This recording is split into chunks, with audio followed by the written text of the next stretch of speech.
را زیر زا رز، قاف زبر قا رزقا، ہا الٹا پیش ہو رزقا ہو. اب ہا الٹا پیش ہو، ہا پیشوا ہو کی طرح پڑھا جائے گا. خا زبر خا، لام زبر لا، خالا، قاف زبر قا خالقا، ہا الٹا پیش ہو خالقا ہو. فا زیر فی، صاد کھڑا زبر سوا، فی سوا، لام زیر لو، فی سوالو، ہا الٹا پیش ہو فی سوالو ہو. خا زیر خی، تا کھڑا زبر تا، خطا، میم پیش مو، ختامو، ہا الٹا پیش ہو. بیسکلی جو کھڑا زبر، کھڑی زیر اور الٹا پیش ہے، یہ ہمارے پاس حروف مداحی کی ایک قسم ہے. یہ ان کی قسم کیوں ہیں؟ کیونکہ ان کی ادائیگی کرتے وقت بھی ہم ان کو ایک الف کے برابر ہی لمبا کرتے ہیں اور یہ انہی کی طرح پڑھے جاتے ہیں.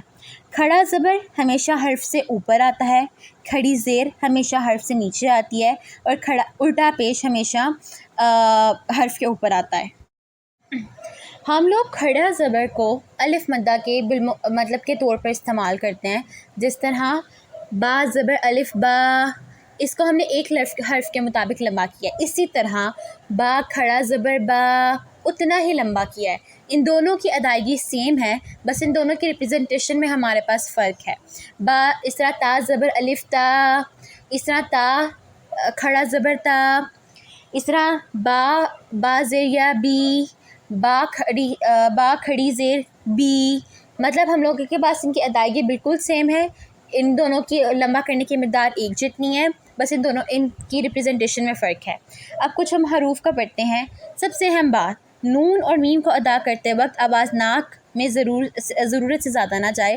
میں نے آپ لوگوں کو بتایا تھا کہ نون اور میم پر غنہ کیا جاتا ہے، یعنی کہ آواز ناک میں لی جاتی ہے. جس طرح انا کو ادا کرتے ہوئے ہلکی سی آواز ناک میں جاتی ہے، یا اما، تو اس میں ضرورت سے زیادہ آواز ناک میں نہیں جانی چاہیے. با کھڑا زبر با کھڑی زیر بی، با الٹا پیش بو، با الٹا پیش بو اور با پیشوا بو. ان دونوں کی ہمارے پاس ادائیگی کا طریقہ ایک جیسا ہے. تا کھڑا زبر تا کھڑی زیر تی، تا الٹا پیش تو. یعنی کہ اب آپ کو ان دونوں میں فرق واضح ہوگا. فرق کچھ خاص نہیں ہے. جس کلمے کے آخری حرف پر کھڑا زبر ہو اسے وقف کی صورت میں اسی طرح پڑھا جائے گا. یعنی کہ اگر کوئی لفظ کھڑا زبر پر ختم ہو رہا ہے اور اس کے آگے وقف ہے تو اس کو اسی طرح پڑھیں گے جس طرح وقف کے بنا پڑھیں گے. جس طرح قلا کے آخر میں کھڑا زبر ہے لام کے اوپر، جب اس کے آگے وقف آئے گا تب بھی ہم اسے قلا ہی پڑھیں گے. قاف زبر قا، لام زبر لا، قلا. ہم اس کو بدلیں گے نہیں. جس کلمے کے آخری حرف کے نیچے کھڑی زیر ہو اس کو وقف کرنے کی صورت میں ہم ساکن کر دیں گے. مطلب اب جس طرح بھی میں ہا کے نیچے کھڑی زیر ہے، ہم اگر وقف نہ ہو تو اسے با زیر بی، ہا کھڑی زیر ہی، بھی ہی کر کے پڑھیں گے. لیکن اگر اس کے آگے وقف آ جائے گا تو ہم اسے بہ کر کے پڑھیں گے، با زیر ہا بہ، یعنی کہ اس کو ساکن کر دیں گے. اگر کھڑی زیر یا کے نیچے ہو تو اسے وقف کی صورت میں ویسا ہی پڑھا جائے گا. یعنی کہ اگر کسی اور ہا کے نیچے، جیم کے نیچے، دال کے نیچے، کسی بھی حرف کے نیچے ہو تو ہم کھڑی زیر کو ساکن کر دیں گے. لیکن اگر یا کے نیچے کھڑی زیر ہو اور اس کے بعد وہ وقف ہو رہا ہو تو ہم اس کو اسی طرح پڑھیں گے. جس طرح ہے یستحیی، اب اس کو ہم پڑھیں گے یا زبر سین یس، تا زبر ہا تاہ، یا کھڑی زیر ہی، یا کھڑی زیر یی، یستحیی. اس کے آگے وقف آئے گا تب بھی ہم اسے یستحیی ہی پڑھیں گے. جس کلمے کے آخری حرف پر الٹا پیش ہو اس کو بھی ہم وقف کرنے کی صورت میں ساکن کر دیں گے. جس طرح ہمارے پاس لفظ ہے لہو، لام زبر لا، ہا الٹا پیش ہو، لہو. اس کے آگے اگر وقف آئے گا تو ہم اسے لہ پڑھیں گے، لام زبر ہا لہ. اگر الٹا پیش واو پر ہو تو اسے ساکن کی صورت میں ویسا ہی پڑھا جائے گا، یعنی کہ اوپر یا والا اصول.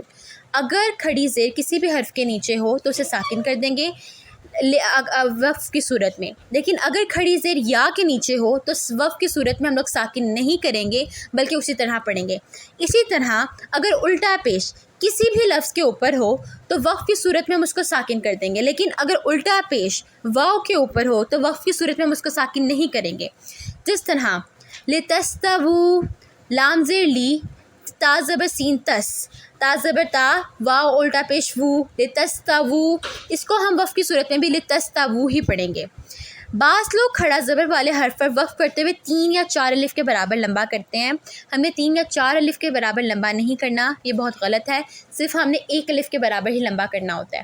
اب ہم کچھ مشکل الفاظ پڑھتے ہیں۔